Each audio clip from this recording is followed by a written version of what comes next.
Olá, gente.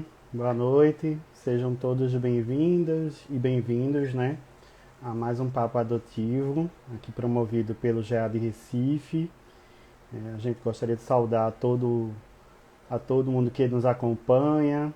A gente está aqui no nosso, acho que é décimo terceiro, né, programa, onde a gente tenta construir um pouco da aproximação, né, das famílias é, constituídas pela adoção ou que pretendem, né, se constituir pela adoção, com algumas dúvidas, algumas inquietações, coisas que permeiam um pouco do universo adotivo, e a gente tem tentado desenhar isso com uma certa regularidade, né, tentando aproximar todos, né, e todas e todos, né, desse nosso universo. Temos muitos desafios, né, muitas questões para trazer aqui para o grupo. A gente está tentando conversar um pouquinho hoje num momento muito especial, né, para desejado, sonhado, idealizado, né, pelas famílias, que é o momento da chamada, da famosa ligação, né? Então a gente está tentando concretizar, desmistificar um pouquinho algumas idealizações, alguns sonhos, e assim, tornar uma coisa um pouco mais concreta, né?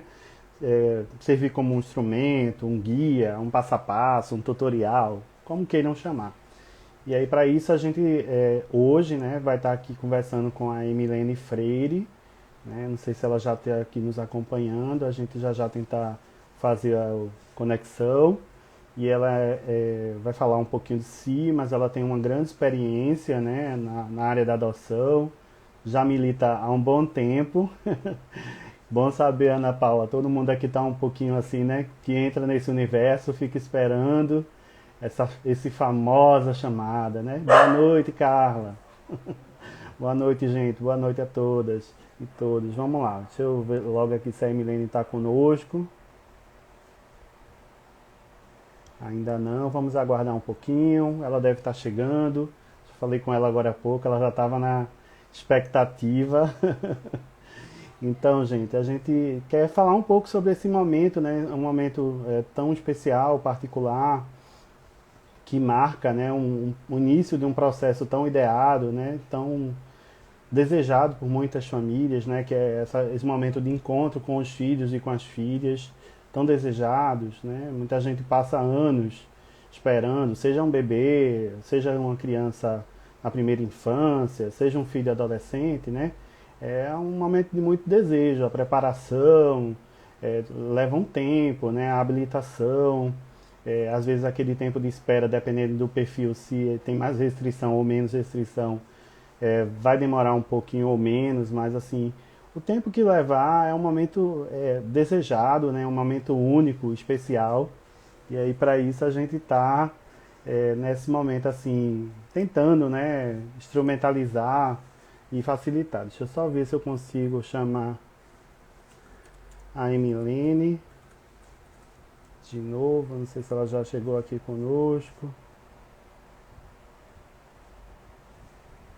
Uau! Milene, se você estiver aqui conosco, por favor, me chama aqui, porque tem muita gente já na sala e eu não estou conseguindo.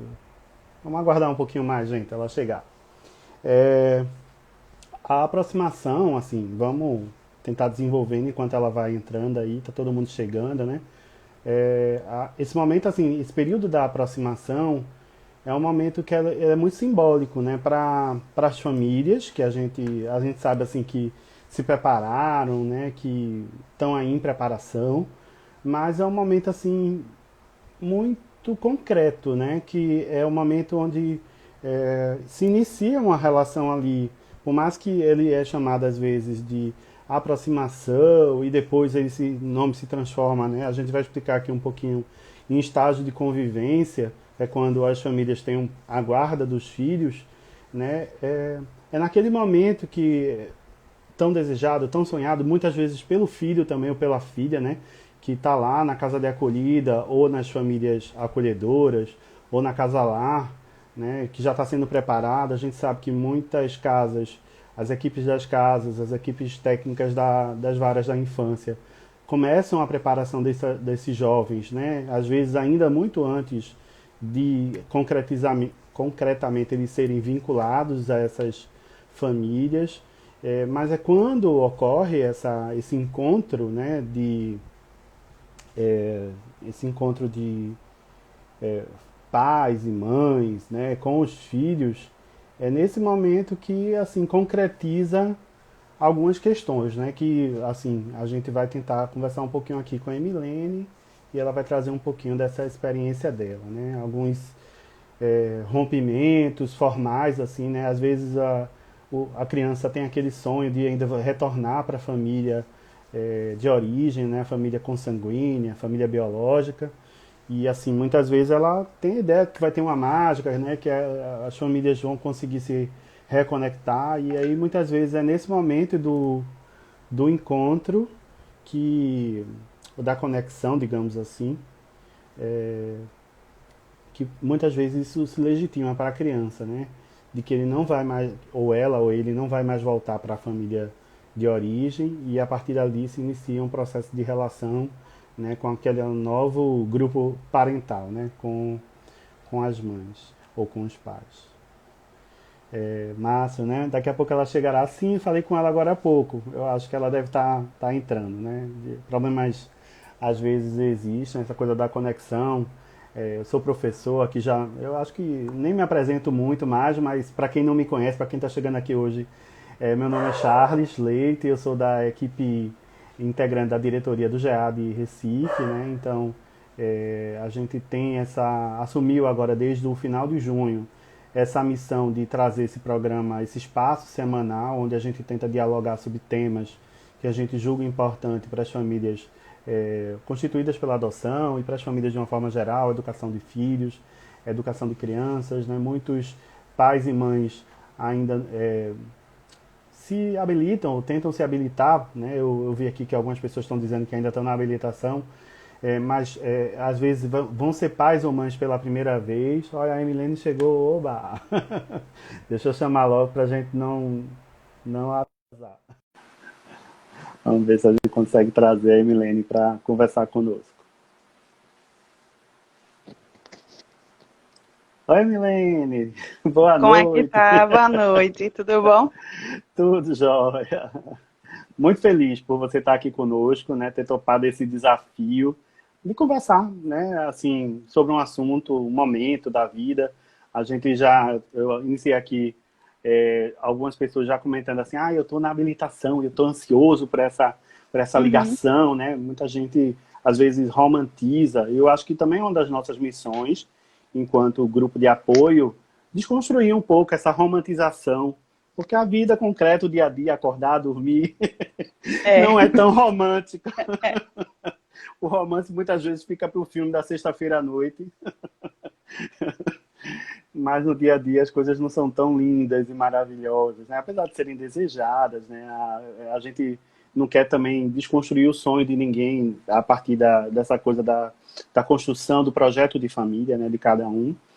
Mas eu estava falando aqui também, Milene, que muitas vezes é nesse momento, assim, às vezes que rola o encontro, né? A vinculação de uma família com uma criança, um adolescente, né? Um jovem, que muitas vezes concretiza na mente dele, assim, ele consegue às vezes perceber que não vai ter mais aquele regresso para a família de origem, né? uhum, Então, assim, isso é uma coisa que às vezes as pessoas não refletem muito, né?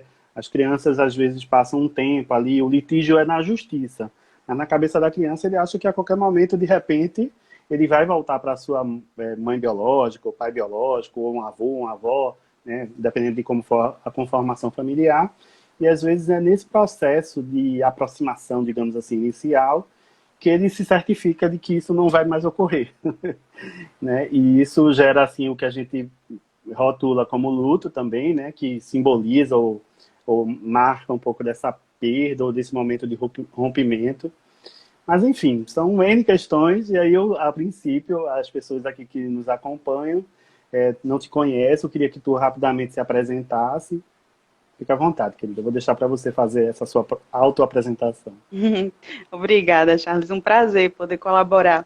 É, Então, é sempre uma alegria, né? Poder falar um pouquinho sobre adoção. Realmente, a gente, ao mesmo tempo que a gente incentiva pessoas, a gente também desmistifica muitos contos, né? E aí a ideia, de fato, é bem por aí mesmo. Então, para quem não conhece meu trabalho, eu sou a Milene Freire, sou psicóloga, psicoterapeuta há 12 anos, atuo como vice-presidente do Grupo de Apoio à Adoção do Paulista, né? O GA Paulista. E faço um trabalho já desde 2011, que eu comecei com o trabalho em casa de acolhida, e aí desde então venho voltando boa parte do meu trabalho a estudar a adoção, a trabalhar com casos de adoção, seja caso de criança, adolescente, criança e adolescente eu falo não só que que já foram para um processo de adoção, mas também ofereço atendimento social para crianças e adolescentes de casa de acolhimento que estejam, né, na condição de medida protetiva.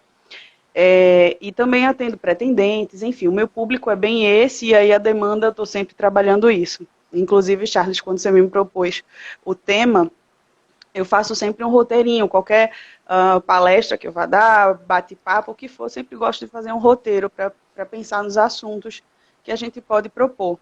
E aí, quando eu fui fazendo uma listinha, eu disse, eu acho que não foi muito bom, porque eu tô tão envolvida no universo que a listinha foi, estou empolgada para hoje, acho que vai fluir legal. Espero que vocês também participem, mandem perguntas, vai ser interessante tratar do assunto. A ideia é essa mesmo, é a gente tentar, tal como às vezes as pessoas vão naquele momento lá com o judiciário, às vezes não consegue compreender muito do juridiquês, né? Daquelas falas que às vezes é muito normal para quem é do sistema judiciário, a gente tenta construir um diálogo um pouco mais palatável, né? Mais informal de quem está do outro lado, né? Assim, a gente está militando pela causa dos jovens, né? E das crianças, pelo direito de convivência familiar e comunitária, mas a gente quer assim enriquecer esse diálogo, né? E aí, Exato. Milene, eu gosto de lembrar, assim, quando eu propus, na verdade, assim, quando a gente trouxe esse tema, a gente tem feito umas consultas às pessoas para perguntar, assim, o que é que vocês gostariam de ouvir aqui. Então, esse foi um dos temas que a gente trouxe em virtude desse pedido. As pessoas perguntaram, eu queria saber o que acontece quando tem a chamada ligação, porque as pessoas acham, alguns, né, que vão dizer assim, venha, seu filho está aqui, e que a pessoa, às vezes, não dá conta que é um sistema nacional. Isso, o Poder Judiciário tem até uma preocupação, às vezes, de nos encontros de pretendentes esclarecer, né, de que, por exemplo, se a pessoa opta por acolher, adotar crianças de outros estados, de outras regiões, eles têm que fazer esse encargo, né, de ir atrás, de viajar e de custear as coisas. Mas, às vezes, isso é dito mais assim, no sentido de organizar a mente do sujeito, ou da mãe, ali, do pretendente, né, do postulante à adoção, em alguns aspectos, mas, às vezes, não se dá conta de outros. Então, eu queria que a gente falasse um pouco dessa questão, daquilo que favorece o encontro, de fato, entre famílias, né? E o que é que as pessoas poderiam fazer para poder aproveitar melhor esses momentos, né? O que poderiam explorar. A gente gostaria de suscitar ou de questionar essas questões. Por onde você Legal. começaria, Milene? Charles, só uma dúvida. Meu áudio tá bom para vocês? Estou te escutando perfeitamente. Ah, legal. Pronto. Eu acho que o que você fala, eu sinto muito esse impacto também porque a adoção ela é um processo jurídico.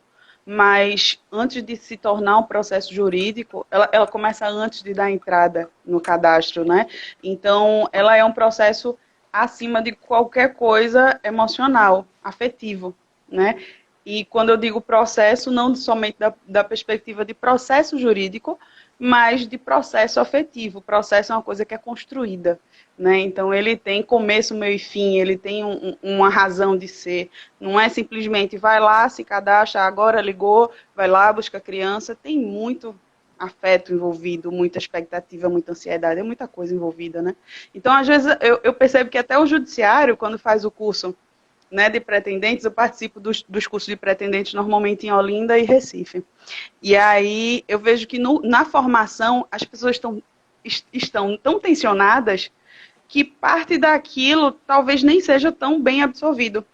Né? E aí por isso vem a importância de estar frequentando os grupos de apoio para que haja um acolhimento das dúvidas e as coisas sejam mais bem elaboradas. Porque penso eu que esse curso de adotantes que o Tribunal de Justiça oferece, ele é excelente, ele é de uma qualidade incrível, mas ele é introdutório. De fato, se a gente for parar para pensar nos conteúdos que envolvem o contexto da adoção, acho que os livros falam por nós, né? A própria Alia Paulive, que é uma referência para nós, ela tem quantos livros para explicar somente o processo da adoção afetivamente? Então é muita coisa para dar conta, mas aí a gente vai engatinhando, vamos lá. Aí tenta traduzir isso em alguns minutos de conversa, né? Exato, vamos embora.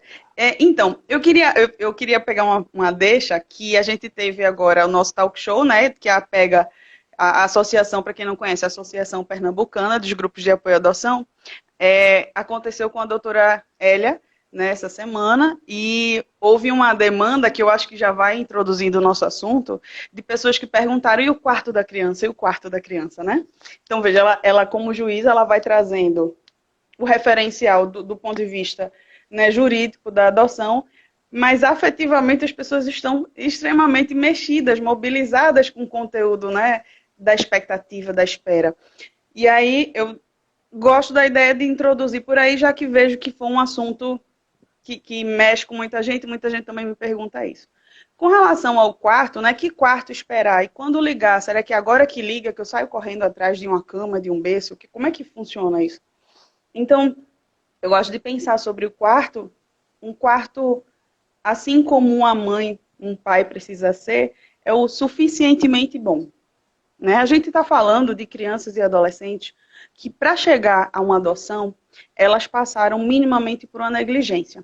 Por que eu digo minimamente por uma negligência? Porque ninguém destitui o poder familiar de uma família de origem se no mínimo, não houve negligência. E aí entenda que quando há negligência, é muito provável que haja violência, que haja... Enfim, os direitos eles são violados, né? Tentou-se colocar aquela criança de volta para a família, reorganizar a família de origem. Não deu. Então, isso tem uma razão de ser, não é uma coisa à toa. Então, percebam, uma criança, quando ela chega a uma casa de acolhimento, a casa de acolhimento em si, ela já é um universo incrível. Dificilmente a gente vai ver crianças que venham de famílias abastadas chegando no acolhimento. Acontece. São raríssimos os casos. Eu acho que a gente ainda também está muito preso ainda a um ideal de criança que sofre é criança pobre. Né? Então, a gente ainda tem essa diferença social marcante na casa de acolhimento.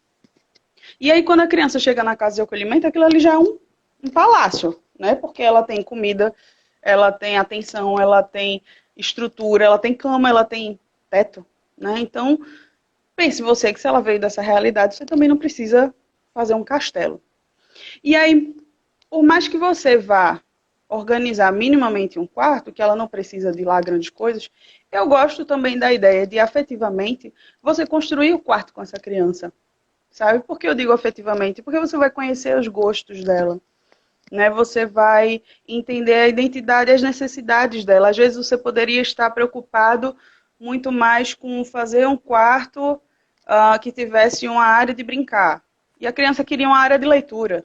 Né? Ou que você quisesse o quartinho das princesas cor-de-rosa. E aí sua menina chega e gosta de videogames. Então, sabe? Aproxima. Se você...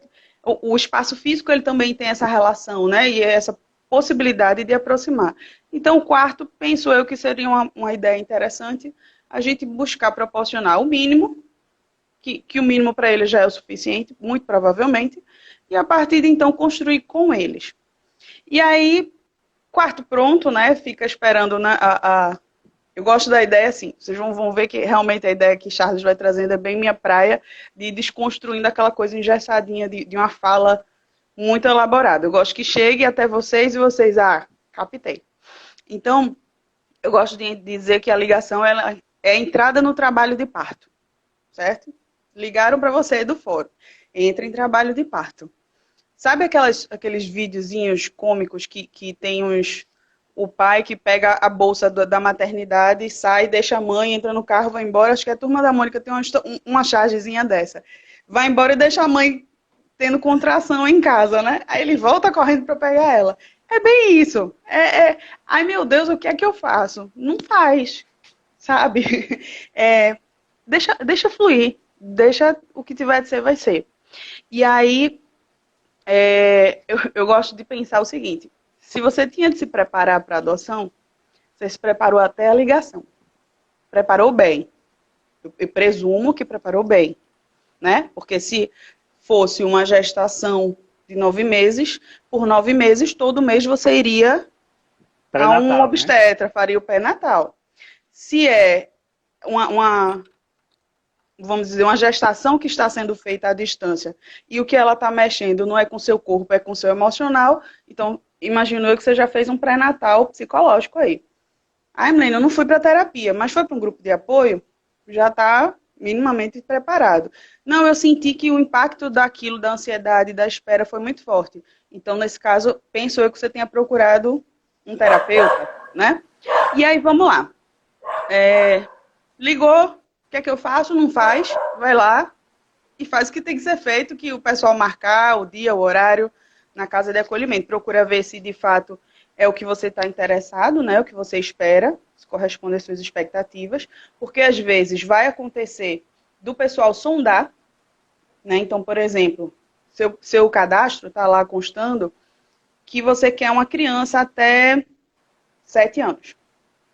E surgiu uma criança lá com 7 anos e 2 meses. Então, quando bate no sistema, seu nome não aparece, o seu para em 7 anos. Por uma questão assim de até lógica, o pessoal vai ter um cuidado de entrar em contato. Olha, tem esse pretendente aqui que quer 7 anos, a criança tem 7 anos e 2 meses. Vamos entrar em contato e perguntar se ele não quer. E aí pode ser que você diga, não, para mim o meu limite é de fato 7 anos. 7 anos e 2 meses não, eu já queria com 5, então 7 anos já é muito. Muito, né? Então vamos até 7. E aí você primeiro confere na ligação se está ok, se o que eles estão te propondo está de acordo. Ou pode chegar uma criança, sim, com seu perfil. Mas ela seja, por exemplo, família solidária.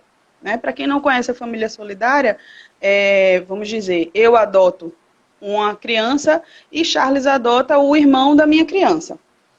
Tem pessoas que não aceitam, porque a família solidária se propõe a manter esse vínculo entre irmãos. Então, tem pessoas que não querem essa manutenção de vínculo. E aí, tudo isso precisa ser conversado em ligação. Feito isso, agendou, vai na casa de acolhimento, ok. Essa hora é a hora de que, assim, nada que você aprendeu nos grupos de apoio serve nessa hora. Porque essa hora você é só emoção, no máximo é aquela história do trabalho de parte, respira, né? Pronto, respirou, tá ok, é o que basta. Aí eu queria deixar algumas coisas claras, 2 pontos muito claros, porque eu acho que são pontos importantes, mas que a linha entre eles é muito tênue. Quais são os pontos? Não espere ouvir sininhos nem um amor incondicional. Não espera isso. Você não vai, tá? Milene, não me preparei tanto. Qual é a coisa que eu foco nesse momento? Só foca nisso. De não esperar sininho nem amor incondicional. Por quê? Amor é construído, né? Ele pode ser construído. Pode ser à primeira vista? Pode. Legal. Se for, show. Se não for, você tá tranquilo, tá seguro. Você não vai desmanchar todo um sonho, um desejo seu e da criança porque não ouviu sininhos. Então, eu acho que é uma primeira desconstrução que a gente precisa fazer. Outra coisa é que se não dá para você, eu acho que eu ouvi, esse mês a gente teve, acho que foi a Alia Paulive esteve no GA de Olinda, eu acompanhei. E aí ela falou uma coisa genial. Ela disse, olha, chegou na tua casa, é teu filho. Então, o período de aproximação que vai acontecer a partir do momento da ligação, que é você conhecer a criança, ver a criança, ficar acompanhando ela no acolhimento, levando ela para passear, voltar. Esse período de aproximação é um período de você se permitir conhecer essa criança, se permitir ser conhecida, porque eu acho curioso como às vezes as pessoas vão na intenção de adotar e não de serem adotadas, é como se fosse uma via de mão única, lembrem-se, é uma via de mão dupla, né? Sim. E aí, quando nesse momento, é crucial também você ter a sensibilidade de se ouvir e ouvir a criança, sabe? Eu acho que a criança, como ela tem um acompanhamento de profissionais, cabe muito mais aos profissionais sentirem como é que tá para a criança essa aproximação. Mas, gente, a oportunidade de dizer não, não quero, é esse o momento, sabe? Depois, foi para sua casa, começou o convívio, não quero, isso é de uma dor para você e para a criança sem igual. Diria ainda mais para a criança, porque você ainda não sofreu o nível de dor que ela já sofreu na vida dela, né? Com tão pouca idade. Então, assim, para a gente evitar essa dor, seja legítimo com seus sentimentos. E lembrando que casal, cada um sente uma coisa. Né? Eu já vi, estou cansada de ver casais que um apegou, o outro não. Ah, então vamos. Não, pera. É um casal, é feito de duas pessoas. Se uma não dá, não... calma aí. Né? Então, por que eu digo que a linha é muito tênue? Porque você precisa tentar, experimentar, se permitir, mas precisa também se ouvir na hora de dizer não, não dá. Sabe? Ser genuíno com esse sentimento, mas entender que esse sentimento ele também não precisa ser o maior amor do mundo que vai ser sentido naquela hora na casa de acolhimento. Isso aí pode ser construído. Mas, infelizmente ou felizmente, tem pessoas que não batem. Né? E a gente precisa respeitar isso. O que não dá é para a gente ficar, ai não, mas será? Mas vamos tentar? E essa tentativa ela pode gerar um dano sem igual. Então, o que eu queria colocar seria essa proposta da gente ir, mas não é isso, sabe? Tenta, mas com cuidado. Né? Tenha cuidado com os afetos que eles machucam e fazem feridas. Nessa hora, Emilene, eu vou te pedir licença e assim fazer dois diálogos, assim, duas observações que eu acho que vale a pena a gente destacar. Primeiro, que é essa de, às vezes, eu gosto de pensar que o melhor desse momento, que é muitas vezes nomeado como aproximação, né, é a gente pensar nessa aproximação gradativa. Eu sei que é muito complicado, porque a gente tem casais ou pessoas que dizem que estão gestando por 3 anos, ou seja, imagina você passar 3 anos depois de habilitado. Então, existe uma ansiedade, né? É quase como se fosse uma fome. As pessoas querem consumir aquela experiência da maternidade ou da paternidade. Então, e essa fome faz com que, às vezes, atrapalhe um pouco o ritmo Ela das coisas, atropela né? o desejo, né? E atropela percepções.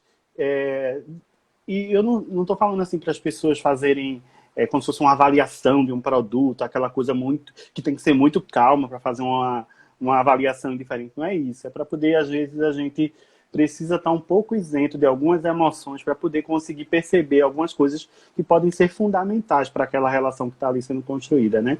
Então, acho que essa coisa da calma e dessa aproximação gradativa é uma questão. A outra, eu queria que tu falasse aqui para a gente, é uma coisa que eu ouvi há pouco tempo. Na verdade, a gente já está há um tempo na militância, digamos assim, né, da adoção. A gente sabe de alguns casos, mas assim, eu ouvi há pouco tempo numa forma que eu disse assim, eita, isso é algo que vale a pena a gente falar para as famílias, porque tem gente que não acha que isso acontece. Você falou um pouco agora, na perspectiva assim, da voz, né? A criança ou adolescente ele está sendo acompanhado ali pela equipe das casas de acolhida, das casas lares, da equipe da vara da infância, mas muitas vezes as pessoas acham que só quem vai ter a voz de dizer assim, eu quero ou não quero adotar a criança, é o adulto, é o pretendente. E Verdade. esquece que a criança ela pode dizer, eu não quero. Então, por que eu estou falando isso? A fala que eu ouvi era de uma família que já tinha um filho, e aí foram todos muito animados comer aquele bolo, né? Que era tipo assim, a ligação ligou, todos foram muito eufóricos. E diante daquela situação, a criança, quando viu assim, tá muita gente, ele tinha a ideia que isso ia ser filho único, né? Que às vezes as pessoas não sabem, mas às vezes tem crianças que têm muitos irmãos e que acham que já que vão ter a oportunidade de ter uma nova família, podem escolher. E, de fato, às vezes ela pode, né? Sim. Mas aí elas às vezes querem ser filhas únicas e aí dizem, não, eu não quero. E eu queria que tu falasse um pouco disso, porque eu acho que é um viés, assim, que às vezes as pessoas não estão preparadas para serem, digamos assim, terem essa negativa, né, da parte. Às vezes se espera uma negativa da justiça, se espera, e às vezes as pessoas, alguém falou aqui do medo, né, da criança não aceitar não é a criança aceitar você. Eu acho que tem, às vezes ela tem traumas, tem questões assim, às vezes com a figura masculina, ou às vezes com uma experiência A, B ou C, que isso vai levar um tempo para ser trabalhado, né? E eu queria que tu falasse um pouco sobre isso, Milene. Eu vejo assim que eu que vim de dentro de uma casa de acolhimento, né, que atendo crianças que estão acolhidas, eu vejo que há uma distância muito grande de quando a gente está falando. Percebe quando a gente fala de adoção, a gente o tempo todo fala de expectativa. Gente, expectativa, ela é criada, ela é saudável, mas ela tem um momento que ela começa a adoecer, a fazer mal, a prejudicar as relações, etc. E a gente está falando isso o tempo todo.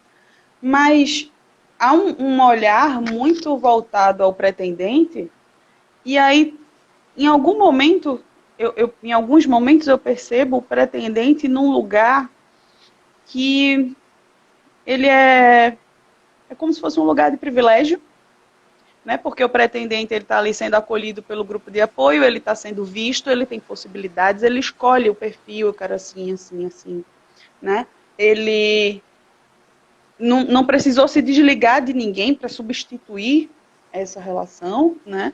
Ele não precisa elaborar um luto em vida que sem comentários, um luto em vida, a gente tira uma live aqui para falar disso. É puxado, É duro, gente, né? é duro para tão pouca idade, sabe? E a gente, às vezes, a gente se desconecta com essa criança.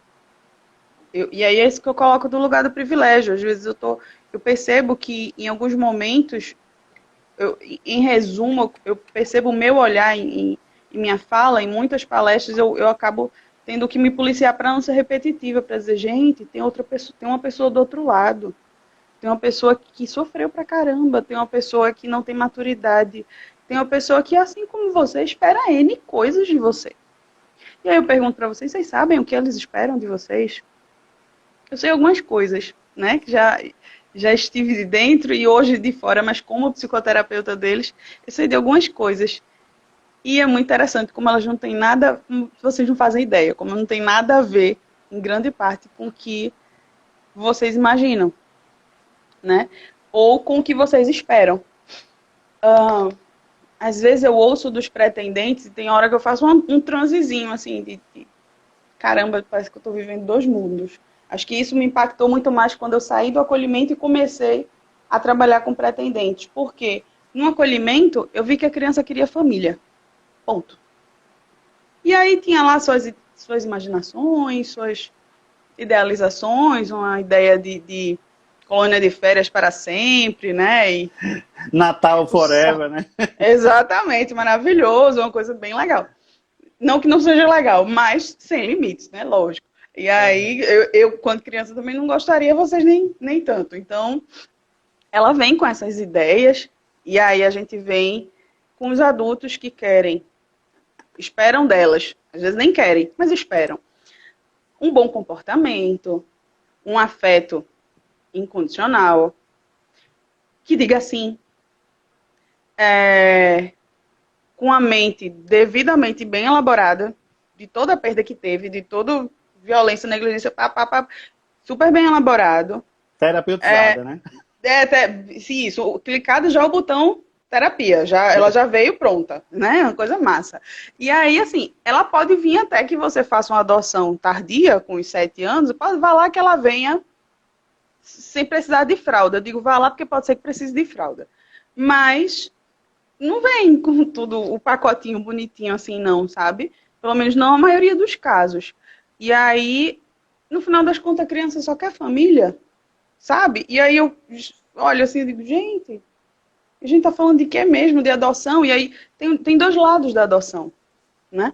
Então, quando eu falo com pretendente sobre o medo de ser devolvido, a dor daquilo, sabe? Ou quando eu falo com pretendente sobre esperar 5 anos por ter um filho, a dor daquilo é legítima, mas ela é de uma dimensão que ela desconhece a dor do outro lado, a dor da casa de acolhimento.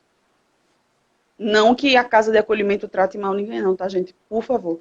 Pelo contrário, a casa que eu trabalhei é uma referência, o Lar Maná, em Paulista, não sei se todos conhecem.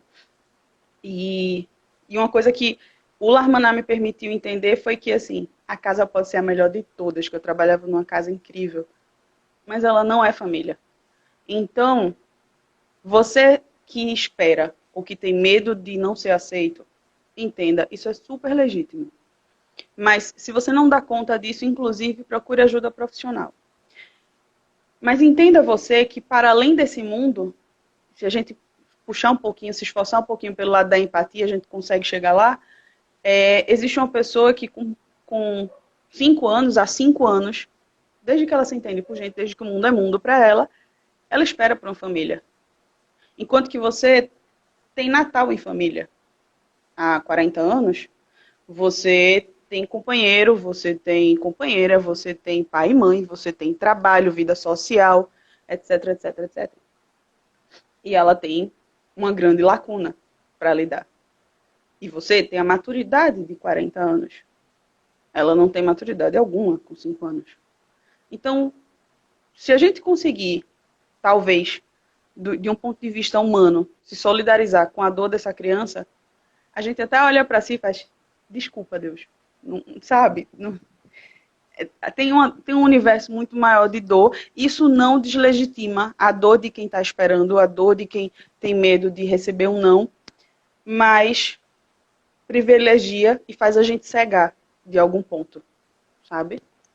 Algumas perspectivas, né, Milene? Assim, eu acho que foi o Washington que falou aqui que adoção e idealização se tornam primas da frustração. Um projeto, às vezes, que é construído, digamos assim, né, com muitas elaborações, a chance desse tombo, né, dessa frustração após o encontro é grande, né? E aí as pessoas dizem assim, às vezes, depois de esperar 5 anos, 3 anos, dizem assim, mas alguém me enganou, a sensação, né, que alguns falam pra gente em grupo de apoio. É, como se fosse assim, esse produto veio com defeito, é uma coisa equivocada, e não entende que muitas vezes essa criança, ela tá ali, você é a primeira referência de segurança depois da casa de acolhimento, né? Então, ele vai te contar, ele não vai às vezes, ou ela, né? Ou eles, né? A gente não sabe a quantidade às vezes. Eles vão compartilhar com essa família bastante das suas dores, né? E aí às vezes as famílias precisam se preparar um pouco para estar junto da dor do outro, né? Porque não é aquela dor assim, Desafio. não é um momentinho assim, vem aqui, chora e acabou a dor, né? Essa dor aí de anos de uma repressão, de negligência, de abandono, O ela que quer que se... seja a história dessa criança, você está comprando ela para sua vida, né? E aí, às vezes, precisa ter essa sensibilidade, como você falou, de entender esse olhar, essa perspectiva do outro, para poder, de fato, a coisa ocorrer.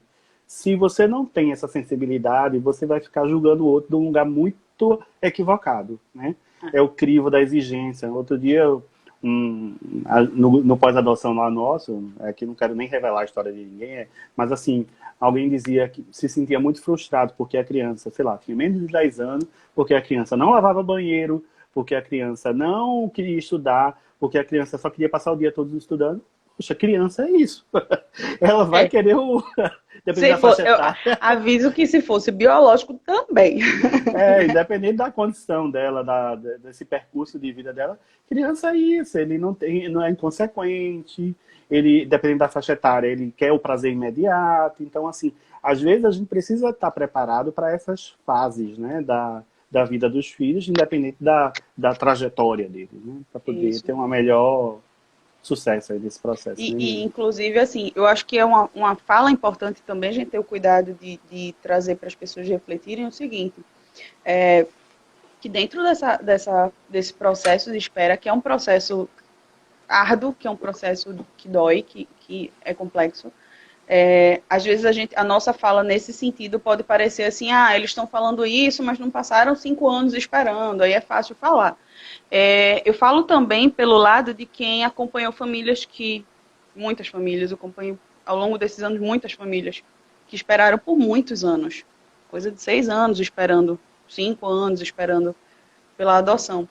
E aí a fala também dessas famílias me dá segurança de trazer esse discurso, de dizer assim, segura a onda, procura ajuda se tiver de procurar, porque se tiver de ser 5 anos, vai ser 5 anos, se tiver de ser 9 meses, vai ser 9 meses, porque o que esses pais que adotaram, que esperaram muito tempo, conseguiram entender depois que o filho de fato chegou foi 5 anos porque era para ser 5 anos, porque meu filho há 5 anos atrás, quando eu fui habilitado, não estava lá me esperando, e esse é meu filho.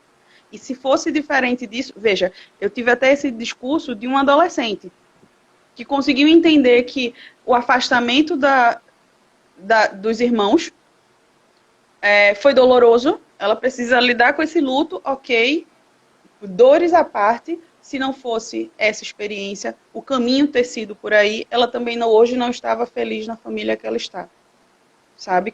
Ela estava em outro lugar, com outra família que não tinha o desejo, que não tinha a relação que ela hoje tem com a família que tem. Então, assim, às vezes a gente tem perdas, e vem os ganhos. Mas eu entendo que é muito difícil lidar com as perdas, sabe? E aí, o que eu recomendo é dói, angustia, dá uma ansiedade, essa espera é terrível, é terrível. Lembra que do outro lado tem uma espera bem terrível, uma espera até assim, da inocência da criança, é da noite ver a sombra na janela e não ter para quem correr e abraçar. Não ter uma cama de casal para ela entrar no meio, sabe? Mas, em contrapartida, você tem a oportunidade de canalizar esses anos de espera. Você tem como viajar, curtir a vida em casal, se for casal. Né? Eu tenho minha colega, a Alegria, não sei se ela está por aqui hoje, de acompanhar o processo de adoção solo de Andressa. Andressa, um desses encontros, a gente fez quase que um bate-papo no encontro do GAP, ela está comigo na coordenação do GAP, e é uma preparação linda de ver, sabe? É uma adoção solo, que uma vez não tendo uma pessoa, um companheiro com quem ela esteja construindo, e aí um dá o suporte ao outro, né? Nesse sentido, ela está lá na psicoterapia dela, aprendendo a fazer uma comida gostosinha, para quando chegar em casa ela dizer, eu só nem fazia comida de panela, caiu a ficha assim, epa, eu tenho que fazer comida de panela. Então, assim, está construindo. E aí ela deixou muito claro que isso não significa que deixa de doer, que deixa de incomodar, não deixa nada não. Mas é uma forma que eu vou canalizando, vou curtindo, viajo, faço tudo que na hora que chegar, é a hora que chegar. Né? É porque tinha que ser aquela criança, naquele momento, e aí ela se permitiu experimentar em lugar de estar, sabe, remoendo aquela coisa amarga. Ela se deu uma outra oportunidade. Então, acho que a gente pode também reconfigurar. Porque às vezes, alguém até comentou aqui da questão das dores, da infertilidade, seja pela infertilidade ou por outras dores, a gente, enquanto adulto, tem a oportunidade, e aí deveria ser assim, a sabedoria de usar esse tempo para elaborar todas essas nossas dores, porque quando o filho chega, ele não tem culpa, ele não quer saber das nossas dores pregressas, né? Ele quer que a gente seja que a gente seja a fortaleza que ele precisa, né? De Verdade. orientação, de segurança, de limites, de afeto. E se alguma coisa ainda está mal elaborado, ou uma outra dor, e ninguém está dizendo que vai ter mágica, vai apertar um botão e a pessoa vai chegar, vai deixar de sentir dor pelo fato de não ter gerado um filho consanguíneo, né? Mas não é mágico, mas eu agradeço muito a todos os maravilhosos profissionais da psicologia. Quando você falou aí da sua amiga, eu digo assim, ai meu Deus, minha santa terapeuta que me ajuda até hoje, porque É eu verdade. também passei por esse processo da adoção monoparental, então não é fácil. Quando o filho chega, você tem desafios que é normal e você não tem aquele companheiro ou aquela companheira para compartilhar, então você acaba centralizando tudo, assumindo o peso, o ônus, né, É, de ser é, monoparental. Mas assim, foi uma decisão sua, né? Ninguém me obrigou a adotar ninguém, né? Eu que, isso. de livre e espontânea vontade, fui lá no Poder Judiciário e me habilitei. Então eu assumi que eu ia ter condições de dar conta, né? Por mais Eu que a acho gente... genial essa tua fala, o cuidado da gente entender que, enquanto adultos, temos algumas responsabilidades que estão para além de suprir as necessidades básicas. Então, estar no lugar de cuidado também exige que a gente se cuide para a gente poder cuidar do outro. Se a gente não estiver bem nessa espera, em que condições a gente vai estar quando esse dia chegar, né, da adoção se concretizar? Ô, Charles, deixa eu só colocar, eu resumi duas falas a questão da ligação dessa aproximação, né? Ligou, aproximou, como é que funciona essa aproximação? E aí, quando eu coloco, né, que resumidamente, o que você aprendeu em grupo de apoio, em curso de adotante, trava dali, você perde o chão, é só o frio na barriga e pronto. Mas eu coloquei 2 pontos interessantes que eu penso assim, respeita o teu tempo. Se essa adoção for um casal, respeita o teu tempo e do teu companheiro, né? Entendendo que cada um tem seu tempo, não é porque é casal que tem o mesmo tempo, e respeita o tempo da criança. Então, se a criança não vai chamar de pai e mãe de cara, não dá. Se você não... eu não me sinto confortável de chamar de filho, não chama. Chama como achar que deve. Se essa aproximação estava prevista para durar 5 dias, mas em um dia grudou, deu certo e vamos embora para casa, se assim o Poder Judiciário autorizar que seja, ou se tiver que durar mais uma semana, que dure mais uma semana também. Né? Eu acho que respeitar o tempo de cada um também ajuda nesse momento. E dê ouvido aos seus desejos nessa hora, eu sei que é difícil mensurar isso cheio de emoção, mas dê ouvidos muito mais ao seu desejo do que à sua expectativa. Sabe? Não vai naquele momento para avaliar aquela criança, aquele adolescente, porque essa avaliação ela é tendenciosa a ouvir as tuas expectativas. E aí as expectativas, às vezes, elas vão deixar os desejos, de fato. Que o desejo, no final das contas, se eu não estiver enganado, o seu desejo é ter filho. Né? Então, as suas expectativas, elas podem ferir o que seu desejo, de fato, quer falar. Então, dá muito mais ouvido ao teu desejo do que às tuas expectativas, que já vai desenhando legal essa aproximação. E aí, quanto à aproximação, Charles, era isso que eu queria colocar. Não, são 2 momentos que eu acho que a gente tentou fazer, né? O tempo voa, já estão 46 minutos aqui, então vamos tentar avançar. Além da aproximação, tem a coisa que legitima o estágio de convivência, né? Você falou um pouco, né, do que dos conflitos, dessa questão da expectativa, mas tem um outro momento que também é bem simbólico. Quando... Aquela outro momento, às vezes, que a gente sonha, e quando a gente conhece, dá tudo certo, a gente quer logo levar o filho para casa. E tem um momento que, efetivamente, o Poder Judiciário autoriza e concede a guarda, né? Você tem o direito de levar aquele menor para sua casa. Não é seu filho, vai ser ainda... Isso. Avaliado daqui a X tempo, né? Hoje tem uma lei que estipula um prazo, normalmente 90 dias, vai ter outra momento de avaliação, mas aí esse momento que tu leva aquele menor para casa, né? Seja uma criança ou um adolescente, e como é, né? Como é isso? O que é que tu pode orientar para o pessoal? Chegar em casa não é a mesma coisa de sair para passear com supervisão de assistente social, psicólogo, pedagogo, equipe da casa, né? Levar para casa, não só simbolicamente, tem outro valor, mas também tem uma série de questões que emergem aí, né, Milene? Charles, deixa eu só tirar uma dúvida com você. Quanto tempo a gente tem? Porque tu sabe que essa pauta ela é extensa e a gente precisa estar dentro do nosso tempo. Vamos ter 10 minutinhos. 10 minutinhos, para poder a gente finalizar tranquilamente. Então, falando do estágio de convivência, né, desse momento que a criança chega na família, mas ela ainda não é seu filho, muito provavelmente a criança, pelo menos tem que ser preparada para a adoção. O fato de que a gente sabe que nem toda casa de acolhimento tem estrutura, tem condições, ou nem todo profissional que está na casa de acolhimento é uma pessoa que, apesar de ser um profissional, que tem lá o seu diploma e tudo mais, mas não necessariamente seja uma pessoa especializada naquele conteúdo, etc. Então, talvez, a gente ainda, como não tem um crivo para seguir com relação a essa preparação, pode ser que essa preparação fique a desejar. Em contrapartida, também pode ser que essa seja uma maravilhosa preparação, que você tenha tido a sorte, né, como eu vejo muitos casos de profissionais excelentes no acolhimento, que inclusive, quando as casas de acolhimento conseguem uma psicoterapia para a criança, isso ainda dá um bônus, e aí a criança está muito bem preparada, mas estar muito bem preparado não significa nada. Nem para pretendente, nem para criança e adolescente, tá, gente? Esteve preparada até o dia da aproximação. Dali para frente, eu aprendi uma coisa com Guilherme Moura, que ele coloca a lógica de que uma coisa é você saber toda a teoria sobre natação. Outra coisa, mergulha lá o primeiro dia na piscina. Vai engolir uma água, né? Então, Daí a você saber, de você experimentar, meu bem, tem muito chão, né?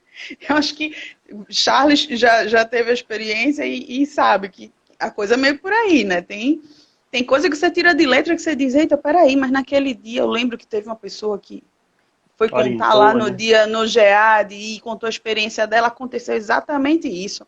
Aí você tem a carta na manga, show. Mas são seres humanos, então, né, é uma incógnita sempre. Você não tem garantia de saber lidar com tudo, não. E aí, vamos lá. Entendendo que se preparar e ter a criança preparada significa muito, mas não garante nada, certo?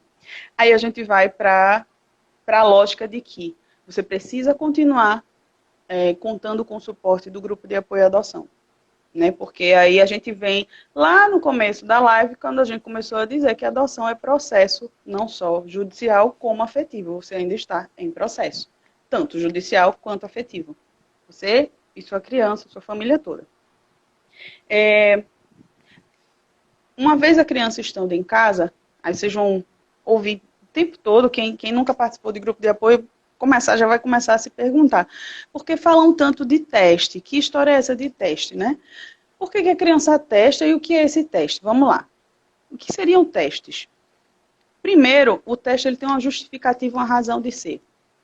Eu, como criança, já vivi uma experiência de maternidade, de paternidade, de família de origem. E aí, a tia lá do acolhimento me disse que eu ia para essa família, que ia ser para sempre, que ok, que iam me amar e tudo mais. Eu sei lá, vou testar, né? Bora ver se é mesmo. Se ama mesmo, se quer mesmo. Faz aquele teste.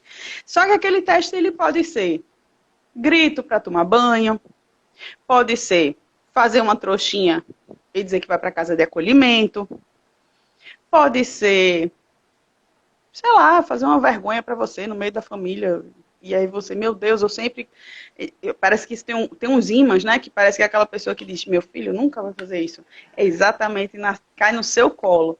Então, então assim, nesses casos, é muito provável que haja testes. Alguns testes, eles são mais, né, balançam mais a estrutura, outros testes, eles são mais brandos. A maioria deles, quando os pretendentes estão frequentando o grupo de apoio, eu vejo que eles tiram mais de letra. E falo porque eu acompanho também famílias que os adotantes, né, que adotantes eu falo porque estavam naquele período ainda de adoção, mas eles não tinham frequentado grupos de apoio, eu vejo que a desenvoltura fica a desejar na hora de ser testado, sabe? Eu percebo que quando eu estou falando assim em orientação aos pais, eles fazem, puxa, é mesmo, eu não tinha pensado, sabe? Às vezes parece que é óbvio, mas ele não tinha esse arsenal de possibilidades de como reagir em tais situações. Então, não que a gente tenha cartilha, tá, gente? A gente não tem receita de bolo de teste e tal, faça de tal forma, não existe. Mas existe de forma intrínseca, de modo geral, nos grupos de apoio, um preparo para entender a criança, né? E entender a razão desses testes, se fortalecer para então poder saber lidar. E aí tem também uma família que conta como foi, a outra família, então você vai tendo, de fato, possibilidades para lidar. E aí, os testes, eles se dão, né, dessa natureza. Alguns são mais brandos, outros são tiram mais de tempo, mas, de modo geral, é para testar o teu afeto, para testar se, de fato, essa família é para sempre, porque ele já teve uma e não foi para sempre. Então, certo ele de estar ali testando, né? A gente vai usar essa lógica. E aí eu gosto de pensar também, para a gente ir amarrando essa ideia, do seguinte, alguns me perguntam, né, Milene, quando é a hora certa de buscar psicoterapia para a criança?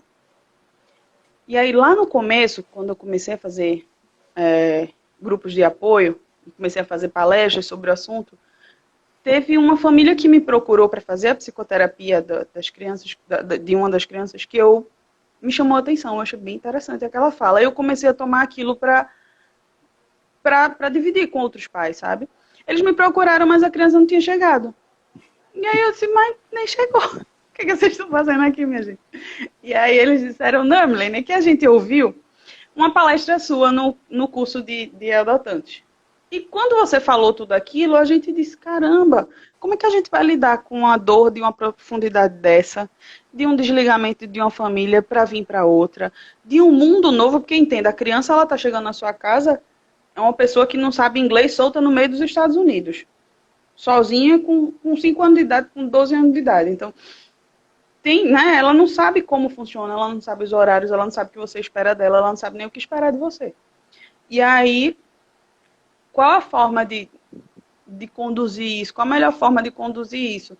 E aí, alguns pais, né, e esses pais, no caso, que eu tive essa experiência, me disseram, a gente, desde que você falou no encontro, a gente entendeu que a criança precisava de acompanhamento psicoterapêutico. Porque ela tem um sofrimento. Não sei qual é o sofrimento dela, nem conheci. Só recebi a ligação. Mas eu vim garantir que você vai atender ela. Eu disse, ah, tá. Tá, gostei disso. Porque, gente, falando de psicoterapia como cuidado de saúde mental, se nós, adultos, bem resolvidos, precisamos de psicoterapia para botar as ideias no lugar, às vezes que elas fogem, né? Às vezes um probleminha aqui, uma situaçãozinha ali que a gente não sabe lidar, fica mais aperreado, mas é mais difícil de encarar. Imagina uma criança, imagina uma dor daquela proporção. Então, assim, se me perguntar qual caso deveria levar para uma psicoterapia, eu sou suspeita a falar que eu diria todos, né? Todos. Acho que é cuidado de saúde mental. Penso até que, assim, essa criança que vem, você vai levar no pediatra, não vai? Você vai dar um check-up nas vacinas dela. Aí do corpo dela você cuida. Da mente, não? Da mente essa que você sabe que passou por situações de dor. Entende? Eu coloco essa questão assim para refletir mesmo. Mas, quando você vê que tá difícil, que não tá... Ah, não, Emilene, não tem condições, não vou levar para terapia agora, não. Ok, também, vai dando conta do recado. Mas quando você vê que está fugindo do teu controle, que você não está sabendo lidar com as situações, procura ajuda profissional. Procura também os grupos de apoio à adoção, que a gente está sempre de portas abertas para tentar ajudar no que for possível. Eu ia complementar nessa perspectiva, que às vezes essa convivialidade, né, nos grupos de apoio faz com que as pessoas mantenham um pouco o olhar um pouco mais aberto, ouçam a opinião daqueles pares ali, né, para poder, às vezes, a família não está dando conta se aquilo está dentro de uma normalidade, né, ou está dentro, ou está extrapolando. Então, geralmente nos grupos de apoio, principalmente naqueles que têm pós-adoção, você consegue entender um pouco mais, além de garantir ou se fortalecer, digamos assim, né, para poder absorver melhor essas intempéries, né, da convivência, né, ali posta, para poder identificar da necessidade ou não da busca da assistência, né. Outra, como a Eminem coloca, é super importante. Muitas vezes existe uma preocupação muito grande com a saúde física, né. Culturalmente, aqui no Brasil, a gente acolhe muito problemas físicos, a gente vê assim filas do SUS homéricas, o pessoal madruga para pegar uma ficha, mas pouco se fala ou pouco se trabalha, assim, de uma forma mais ampla, a questão da saúde emocional, né? E aí a gente também não tem hábito de falar das nossas próprias emoções, então é um ciclo, né? Que acaba ficando um pouco difícil. A Milene, o tempo voou. É. Eu queria te agradecer por ter topado essa missão aqui, esse desafio. Óbvio que o assunto é longo, seria para uma reunião bem mais extensa, mas assim, você já, eu acho que conseguiu, de uma forma muito exitosa, trazer alguns insights para as pessoas refletirem, né? E a gente, como você mesmo falou, tem livros, né? Tem inúmeros livros, né? Que eu diga Dr. Luiz Schettini, Alia Paulive, Líbia Weber e esses tantos outros escritores, né? Que escrevem sobre adoção, que trazem um recorte, assim, às vezes, muito singular. Então, queria te agradecer por ter estado aqui conosco hoje, né? E, assim, dizer que foi muito importante as tuas falas para o grupo. Tem algumas respostas que as pessoas estão fazendo aqui, por exemplo, a questão do tempo, né? Então, assim, geralmente o período de estágio de convivência de aproximação varia de acordo com a idade da criança, né? Às vezes, quando é bebezinho, esse tempo é um pouco menor mesmo, e quando tem mais idade, mais histórias, né? As equipes acompanham por um mais tempo, mas, assim, tirando isso, as outras questões vocês podem postar aqui depois que a gente fixar e publicar aqui o vídeo, vocês podem colocar lá as perguntas novamente e a gente vai tentando responder a contento. Te agradeço muito mais uma vez, a Milene. Queria convidar aqui a todos, porque o tempo já está agora com 30 segundinhos, passa rápido. Próxima terça-feira a gente vai ter uma live com a Lúcia Soares, psicóloga também, que vai falar sobre o apadrinhamento afetivo, o caminho possível para a convivência familiar e comunitária, né? O Ótimo. assunto da adoção tem muitos vieses, né? Não acaba É. nunca, né? Até eu vou aproveitar e fazer o convite também. Primeiro, agradecer ao GEAD Recife, a você, Charles, pela oportunidade de a gente estar falando do tema e convidar vocês no sábado, agora, às 15 horas, a gente tem reunião do